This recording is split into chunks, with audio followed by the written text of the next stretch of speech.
Students, our today's topic is drift velocity. आज हम देखेंगे what do you mean by drift velocity. तो current electricity में हमने देखा था, स्टार्ट कर दी है हमने कि the rate of flow of charges is called electric current. The rate of flow of charges को हम क्या कहते हैं? इलेक्ट्रिक करंट कहते हैं। तो जब कंडक्टर के अंदर से चार्जेस एक पॉइंट से दूसरे पॉइंट पे फ्लो होंगे तो इलेक्ट्रिक करंट प्रोड्यूस होगा। तो यहाँ पर हमें देखना है कि ड्रिफ्ट वेलोसिटी से क्या समझते हैं। तो हम जानते हैं कि metals are good conductor of electricity, they have large number of free electrons. कि जो हमारी मेटल होती है, मेटेलिक कंडक्टर, उसमें large number of free electrons होते हैं। पर यदि हम एक नॉर्मल कंडीशन में देखें कि जब इसको बैटरी से कनेक्ट नहीं किया जाएगा कंडक्टर को, या इलेक्ट्रिक फील्ड नहीं लगाया जाएगा, तो वहाँ पर करंट का कंडक्शन नहीं होता। कंडक्टर के अंदर से या मेटल के अंदर से इलेक्ट्रॉन फ्लो नहीं करते। तो जब भी हमें इलेक्ट्रॉन्स का फ्लो कराना है या करंट का फ्लो कराना है तो हमें क्या करना पड़ेगा? पोटेंशियल डिफरेंस लगाना पड़ेगा कंडक्टर के एंड्स के अक्रॉस। तो हम पोटेंशियल डिफरेंस को मेंटेन करेंगे तो हमारा करंट का फ्लो भी मेंटेन होगा। हम जानते हैं the charges always flow from high potential to low potential. Charges का फ्लो कहाँ से कहाँ होता है? हाई पोटेंशियल से लो पोटेंशियल पे चार्जेस फ्लो करते हैं।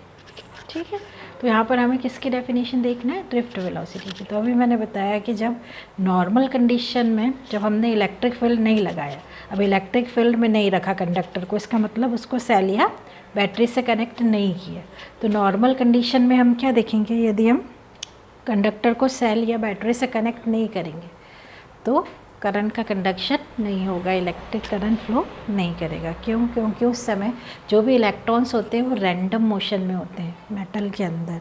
वो अब दूसरे इलेक्ट्रॉन से या मेटल के पॉजिटिव आयन से टकराते रहते हैं और उनकी वेलोसिटी कम होती रहती है और वो पर्टिकुलर डायरेक्शन में मूव नहीं करते, अलग अलग डायरेक्शन में मूव करते रहते हैं, रैंडम मोशन में रहते हैं। तो करंट का कंडक्शन तभी होता है जब सभी इलेक्ट्रॉन एक ही डायरेक्शन में फ़्लो करें। तो जब सभी इलेक्ट्रॉन एक ही डायरेक्शन में फ़्लो करते हैं तो ही करंट प्रोड्यूस होता है। तो यहाँ पर मान लीजिए हमने इस मेटेलिक कंडक्टर को सेल से कनेक्ट कर दिया। इसका एक एंड बैटरी के पॉजिटिव टर्मिनल से कनेक्ट किया, दूसरा एंड बैटरी के नेगेटिव टर्मिनल से कनेक्ट कर दिया। मतलब एक एंड को हाई पोटेंशियल पर रख दिया, दूसरे एंड को लो पोटेंशियल में। मतलब इस मेटेलिक कंडक्टर को हमने इलेक्ट्रिक फील्ड के अंदर रख दिया, सेल से कनेक्ट कर दिया, मतलब इसको हमने किस में रख दिया? इलेक्ट्रिक फील्ड में रख दिया।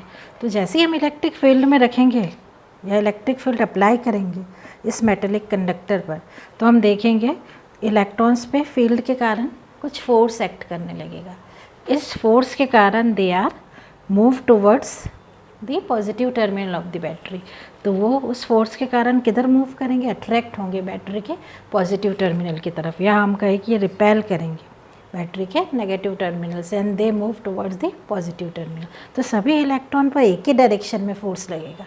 सभी इलेक्ट्रॉन कहाँ मूव करेंगे? They move toward the positive terminal of the battery.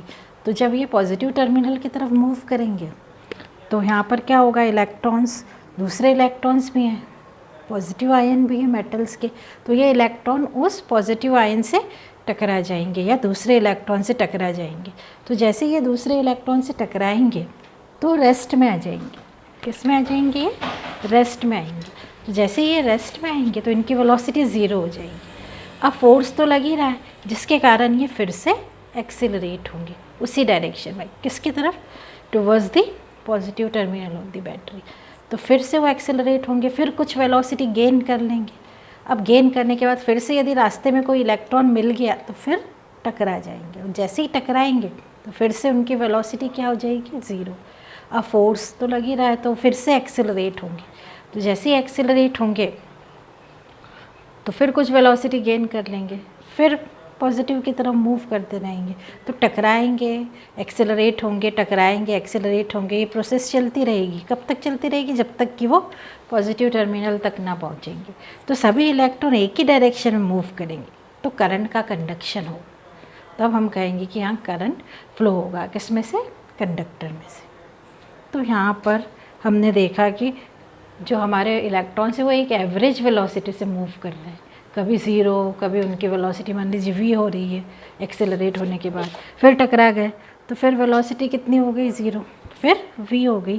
तो यहाँ सभी इलेक्ट्रॉन एक एवरेज वेलोसिटी से मूव कर रहे हैं towards the positive terminal of the battery.